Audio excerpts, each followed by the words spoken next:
Hello, നമുക്ക് ഇന്ന് എളുപ്പത്തിൽ തയ്യാറാക്കാൻ പറ്റിയ ഒരു ഫ്രൈഡ് റൈസ് റെസിപ്പി കണ്ടാലോ? അതിനായി ചിക്കൻ ആവശ്യത്തിനുള്ളത് ഞാൻ വറക്കാൻ വെച്ചിട്ടുണ്ട്.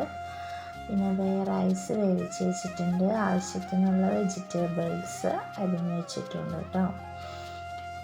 എന്നിട്ട് ചിക്കൻ വറുത്തെടുത്ത എണ്ണ ഉണ്ടല്ലോ, അതിലെന്നെ ചെയ്യണം കേട്ടോ. അതിലെന്നെ ചെയ്യണം. അതാണ് ഈ ഫ്രൈഡ് റൈസിൻ്റെ പ്രത്യേകത. അതിലേക്ക് നമ്മൾ ഒരു കഷ്ണം ബട്ടർ ഉണ്ടല്ലോ, ബട്ടർ ഇട്ടിട്ട് അത് നന്നായി മെൽറ്റായിട്ട് വരുമ്പോൾ വെളുത്തുള്ളി, പച്ചമുളക് അരിഞ്ഞത് ഇട്ട് നന്നായി മൊരിയിപ്പിച്ചെടുക്കുക. അതിനുശേഷം അരിഞ്ഞ് വെച്ചിട്ടുള്ള ക്യാരറ്റ് ഇട്ട് ഒന്ന് ഇളക്കി വേവിച്ചെടുക്കുക. അത് വെന്ത് വരുമ്പോൾ നമുക്ക് ക്യാബേജ്, സവാള അരിഞ്ഞ് വെച്ചിട്ടുള്ളത് ഇട്ട് നന്നായി ഇളക്കി ഒന്ന് വേവിച്ചെടുക്കാം.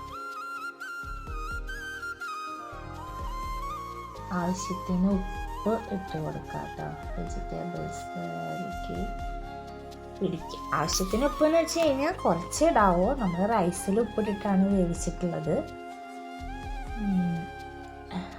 അതൊന്ന് വെന്ത് വരുമ്പോൾ നമുക്കതൊരു സൈഡിലേക്ക് നീക്കി വെച്ചിട്ട് ആ എണ്ണയിൽ തന്നെ, വേറെ എണ്ണയൊന്നും ചേർക്കേണ്ട ആവശ്യമില്ല. അതിലുള്ള എണ്ണയിൽ തന്നെ നമുക്ക് 2 മുട്ട പൊട്ടിച്ചൊഴിച്ച് അത് ചിക്കി പൊരിച്ചെടുക്കാം. നന്നായിട്ട് ഡ്രൈ ആക്കിയിട്ടെടുക്കാം.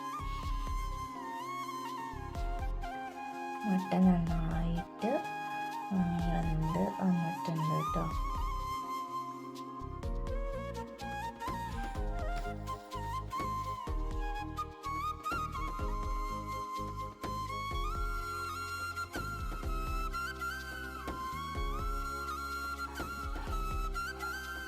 ഒരു ടേബിൾ ടീസ്പൂൺ സോയാ സോസ്, ഒരു 2 ടേബിൾ ടീസ്പൂൺ ടൊമാറ്റോ സോസ് എന്നിവ ചേർത്ത് കൊടുക്കാം.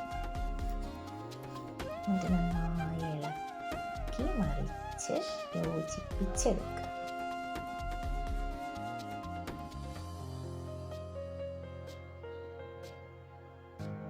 അതിനുശേഷം നമുക്ക് വേവിച്ച് വെച്ച റൈസ് അതിലേക്ക് ഇട്ട് കൊടുക്കാം.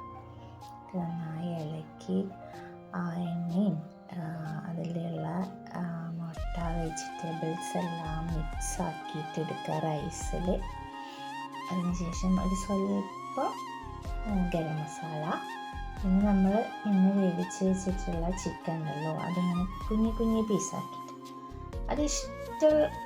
ഓരോരുത്തരുടെ ഇഷ്ടത്തിനനുസരിച്ച് അതിന് വലിപ്പം ചെറുപ്പമൊക്കെ ആവാട്ടോ.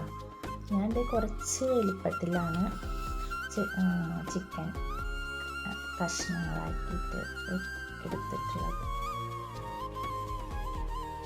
നമ്മുടെ ഫ്രൈഡ് റൈസ് ഇത്രയേ ഉള്ളൂ പണി. നമ്മുടെ ഫ്രൈഡ് റൈസ് ഇവിടെ തയ്യാറായിട്ടുണ്ട്. മുകളിൽ കുറച്ച് മല്ലിച്ചപ്പ് ഇട്ട് കൊടുക്കാം.